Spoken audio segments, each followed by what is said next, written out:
Far-right extremist Israeli Finance Minister Bezalel Smotrich has issued orders to prepare for the annexation of the West Bank settlements. With the re-election of Donald Trump, Israeli leaders like Smotrich expressed their confidence that the United States will support and accelerate their plans for unlawful territorial expansion.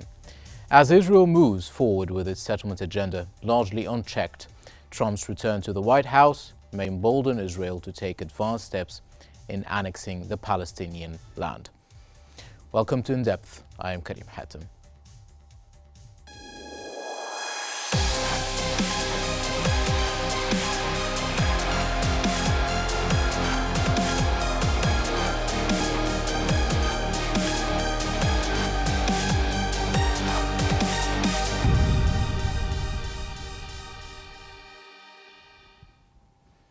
Now, the Israeli Finance Minister Smotrich has continued his provocative and radical statements after he called for extending Israeli sovereignty over the West Bank by 2025, aiming to secure support from the incoming Trump administration.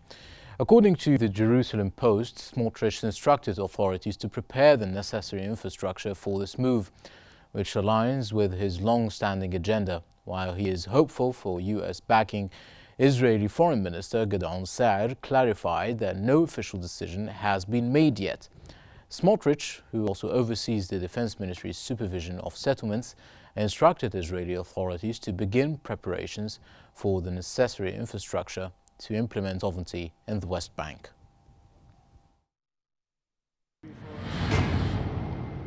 With Donald Trump's election victory steering the political landscape, Israel's far-right finance minister Bezalel Smotrich is seizing the moment to push for annexation of parts of the occupied West Bank. Smotrich said the time has come to extend Israeli sovereignty over settlements in the area, a move that has sparked widespread international concern and condemnation. אני מתכוון בעזרת השם להוביל בהמשך החלטת ממשלה שקובעת שממשלת ישראל תפעל מול הנשיא החדש מול הממשל החדש, של הנשיא טראמפ, מול הקהילה הבינלאומית, להחלת הריבונות הישראלית ביהודה ושומרון, להכרה אמריקאית ובינלאומית, ולסיום הסכסוך הישראלי-ערבי במזרח התיכון. His comments came with an appeal of Trump's support, echoing discussions from the Trump administration's first term that explored similar annexation plans. In response, the U.S. State Department described Smotrich's words as disturbing and not conducive to building an enduring peace, while reaffirming its commitment to a two-state solution.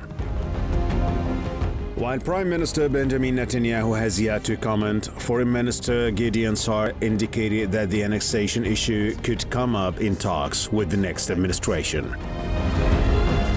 On the other hand, Nabil Abu Rudaina, the spokesperson for Palestinian President Mahmoud Abbas, has condemned Smotrich's remarks as indicative of an Israeli strategy to disregard international law and Palestinian rights, raising fears of escalating tensions in the region.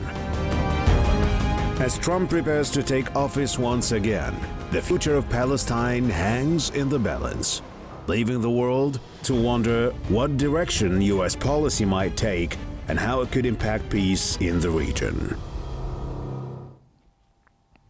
For more analysis, we are now joined from occupied Jerusalem by Abdel Nasser Mikki, Professor of Administration and Local Governance, and Dimitri Diliani, Fatah Revolutionary Council member and an expert in Israeli affairs.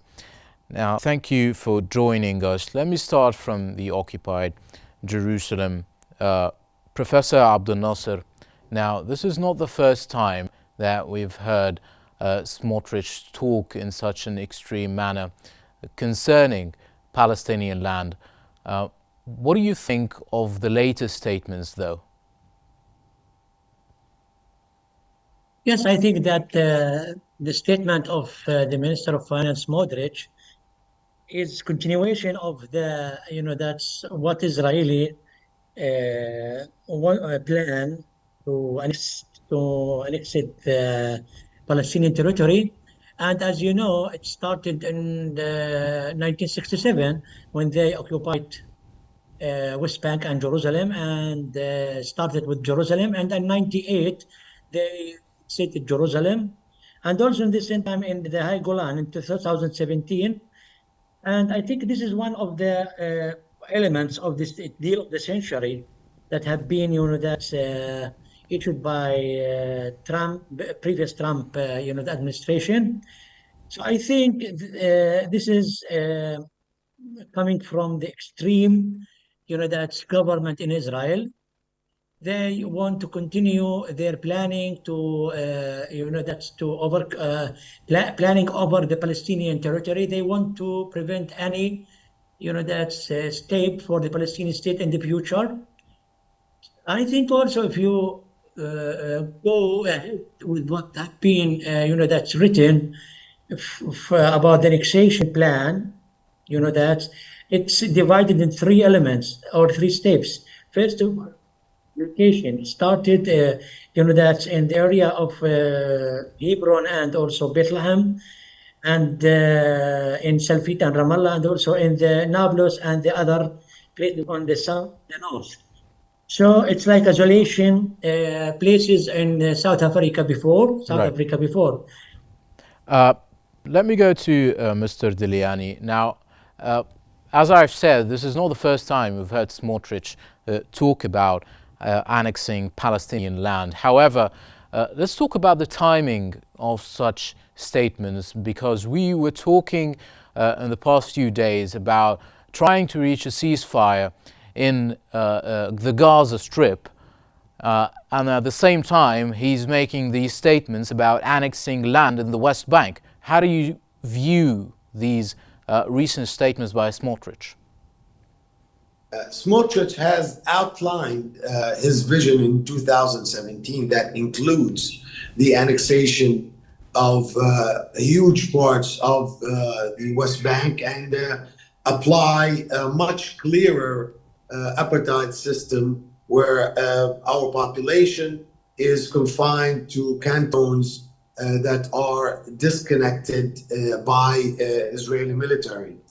And this is part of his supremacist ideological point of view that has been accepted through many ways in the Israeli street that is even... But we know that about him, Mr. Diliani. What about the timing? Because we've been seeing efforts for a ceasefire in the region as a whole, if we're talking about the war on Gaza and even in Lebanon. However, there were statements made by the representatives of the Palestinian envoy to the UN and the Security Council last night, and there were talks about that we should be confronting the humanitarian issue. At the same time, he's making statements about annexation of land. What I was trying to say is that this is not new. This is consistent of his publicly announced policies. Not only him, this is also included in many of the Israeli political rhetoric that comes straight from the ruling party, which is the Likud, and the rest of the coalition.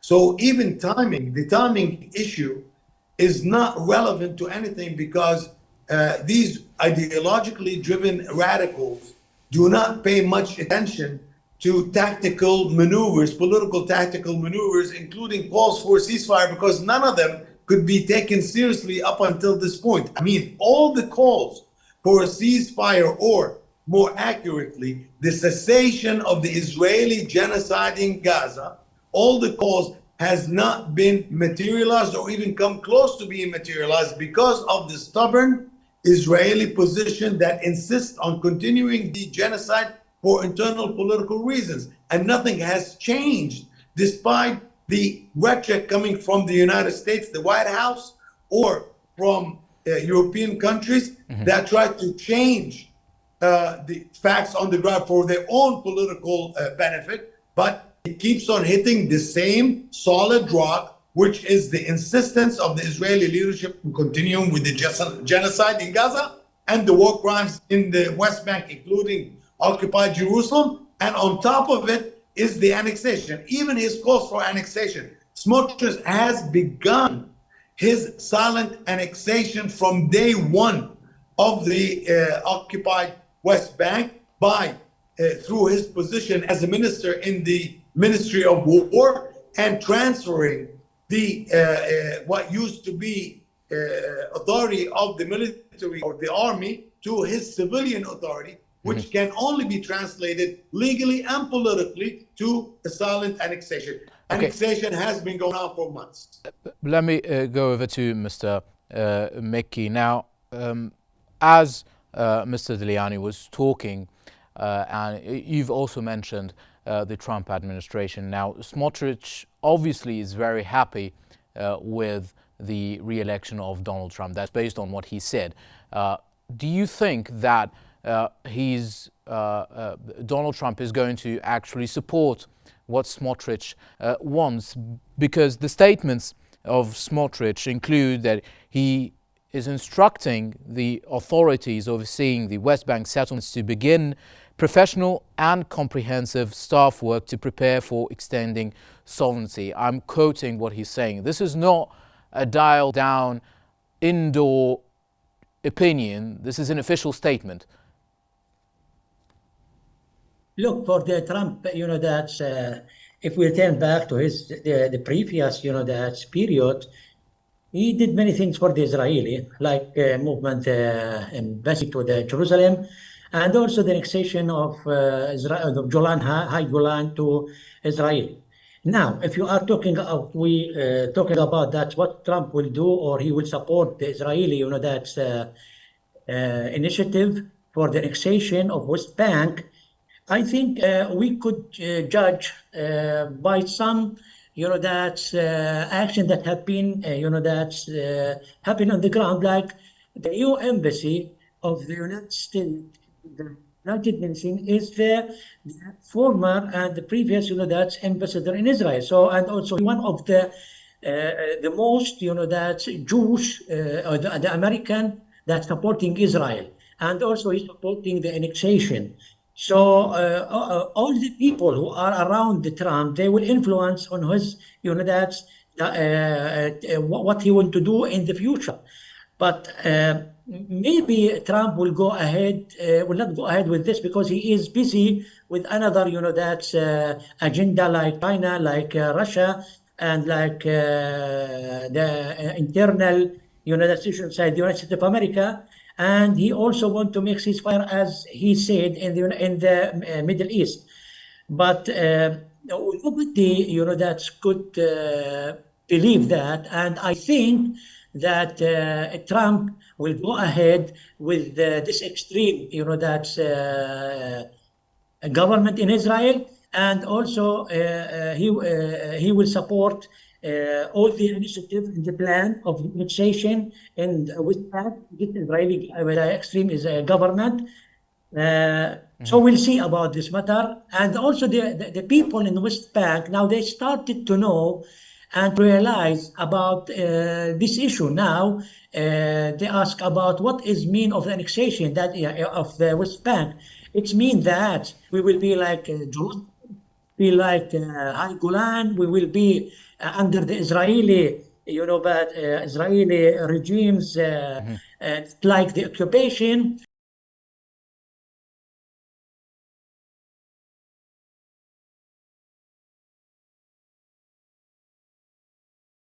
All the land, the Israeli will go ahead with this plan in order to, put their sovereignty on the West Bank, and also at the same time they will prevent to any state or Palestinian state in the future. All right. So I think let me Trump go to will Mr. go Diliani. ahead I with want this. to ask Mr. Diliani the question that you've actually risen, Mr. Mekki. Mr. Diliani, what does it mean for the West Bank to be annexed by the Israeli settlements? It means solidifying of the apartheid system, an end to our realization of self-determination through a two-state solution, and having left with one option, which is the one-state solution. And this needs to this will carry strategic shift in our struggle and our goals. But at the same time, let's remember and be clear about one thing, that the annexation, the formal annexation, was on the table early in 2018 when Donald Trump was president. And these annexation plans were stopped through the Abrahamic Accords as part of the deal.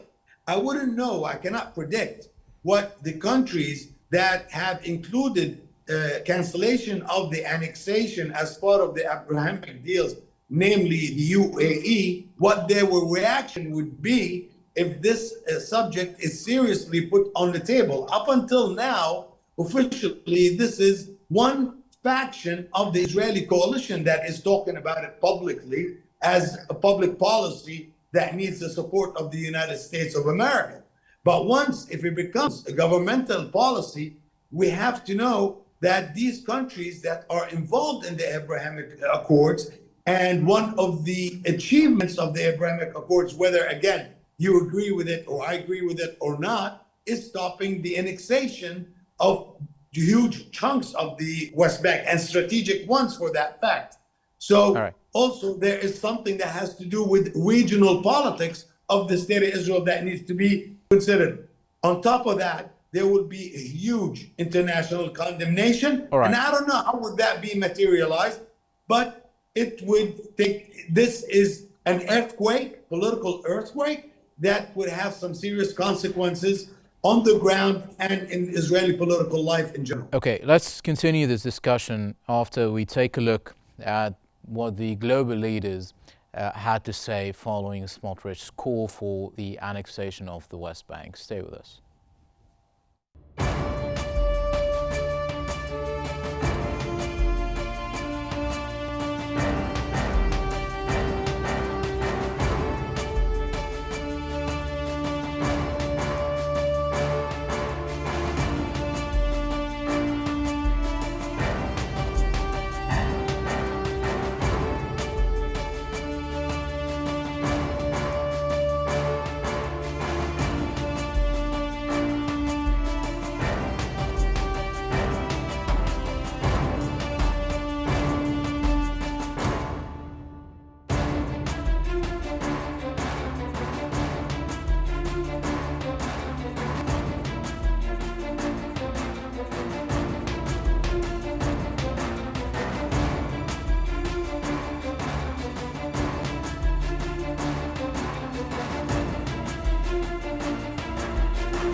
Now, we're still with you here on Q News. We are joined from Occupy Jerusalem by Abdel Nasser Miki, Professor of Administration and Local Governance, and also Mr. Dimitri Deliani, the Fatah Revolutionary Council member and an expert on Israeli affairs. Welcome again to the program. Now, Mr. Miki, we've been seeing the global reaction to Smotrich's statements. How do you assess the reaction from countries such as Germany, France, and even the United States? Maybe it wasn't included in the infograph, but Matthew Miller, the spokesperson for the State Department, he stated that it's not really responsible statements from Smotrich regarding the annexation of West Bank settlements. What do you think of these reactions, and what kind of impact can it have? I think this reaction coming from these people, I don't think so that it that will go will stop or that it's responsible to this action, because the annexation, that's planned is something dangerous for the Palestinian. So even that, the international court, the international justice law, it's that's against the annexation, and also the international community, and also the United Nations. But what is in the ground now is the Israeli is doing what they want to do, and especially now what they now doing in South Lebanon or in Gaza. From all the condemns from all the countries, against the killing of civilians, but Israel is not stopping. So their action is not responsible, and their action is not, that strong enough in order to stop the Israeli for going ahead with this plan. And even the European Union. The European Union yesterday, they said that they again, by Joseph Borrell, against the annexation, against also the plan. And even the American administration said that they are feeling worried.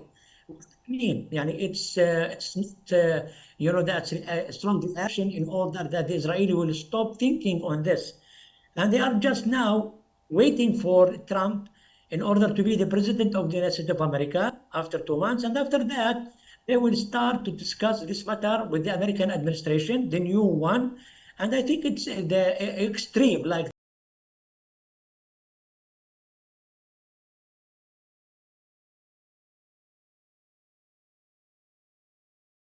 there's something happen maybe Right. from now until 2 months for stopping these things, because Smotrich and even Netanyahu, they are supporting this, and this is one of the agenda All right. in their government, and they will fight with this. Mr. Diliani, now, in light of these reactions, and if we're talking about the next U.S. administration, the current administration, obviously, and that's based on the statements from the State Department, is not really happy with these statements. What can be done to take advantage of the reactions of Germany, France, and the United States currently to confront these statements and confront any kind of plans taken to implement these plans?